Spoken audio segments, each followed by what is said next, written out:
bakunzi ba Mwami TV, iri ni rya shuri twigamo. Ishuri ryacu ntago uyu munsi dufite ya taburo turi gukoresha tugira gute tubereka ibintu bya nyabyo. Mu ishuri twigamo ubu muri episode ikurikiyeho tugiye kuganiriza umwana wacu. Bebe abo tugiye kuganiriza noneho tukangure ubwonko bw'umwana. Murabona ko twambaye n'ibintu bisa. Baby, ça va? Baby, baby, ça va? Umeze neza? Umeze neza baby? Ni ukuvuga ngo oya tuganire tubaye tubwire abakunzi bakurikiye za BTV yuko tugiye kugira gute kuganira ubundi tugakora igiteramo. Noneho se iyo umuntu agiye akagenda akajya kwa Yesu arabanza agakomanga, iyo bari gukomanga Yesu akamukingurira.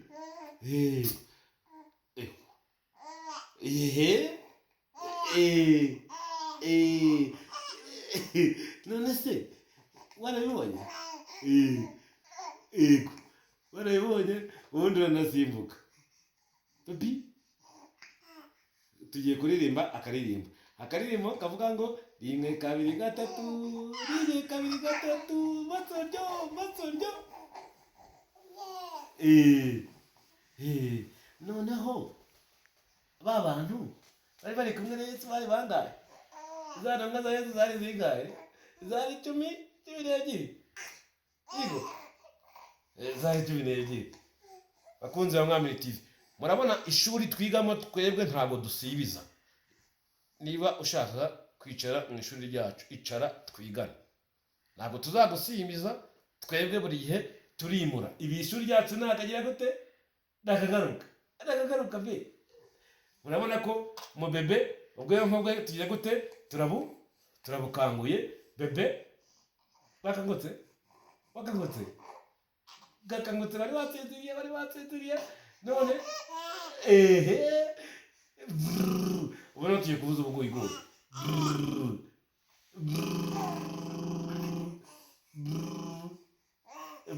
Aya sibyo ndoje gukora ibyo.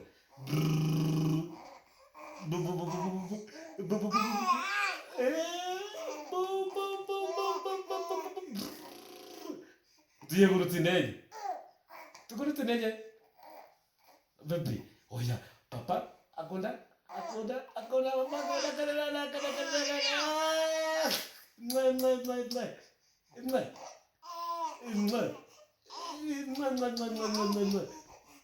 wow baby.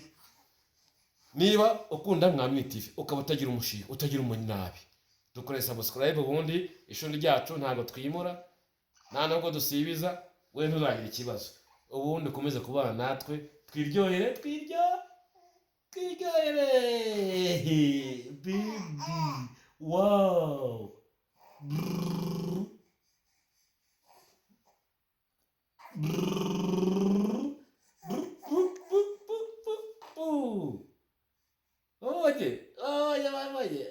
Abanye bakoze ikiye.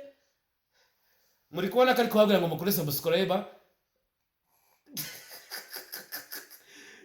Kirashera comment urekora ko ariko bareba ngo mugire gute mukore like share na babwire be babwire dize abwire bakoreho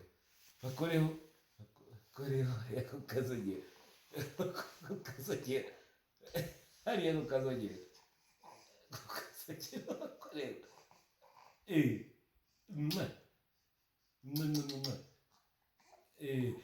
murabona ko ntago biba byoroshye kurera rega, nabyo biba ari ibintu bikomeye. Ubona nk'uyu muntu afite amezi 3 uyu munsi niho yayujuje, ariko abafite amagambo menshi, abafite ibitekerezo bye byinshi, biragoye kumubuza kwiyongera intoki ziwe.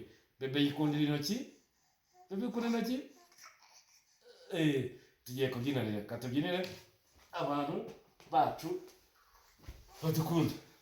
Tugiye kubyina noneho sasa. Ubu tugiye gukangura ubwonko bwa bebe wacu bebe wacu ngaho byino rero byina nyine di di di di di di di di di di di. Murabona ko ararakaye, yanze guseka, yanze ibintu byose nyine. Wow baby dance.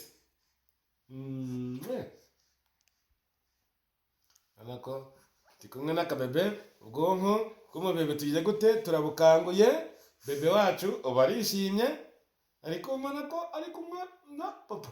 Ni kugira ngo rero turebe ko ubwonko bwa bebe wacu bwakangutse. Ngiye kumushyira hasi noneho muryamishe turebe ko abyemera.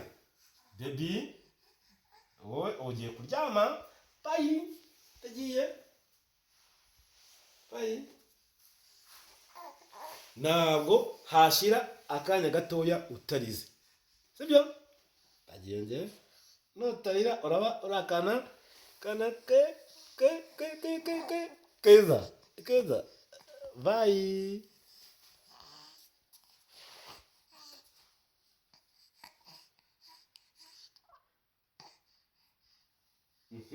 Murabona ko bebe wacu ubwonko bwe bwagize gute bwakangutse. Yanze kurira.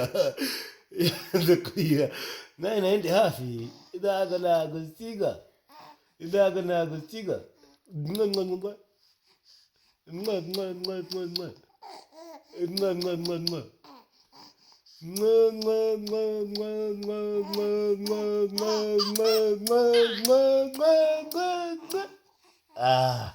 Akunze Mwami TV rero. This is my classroom today.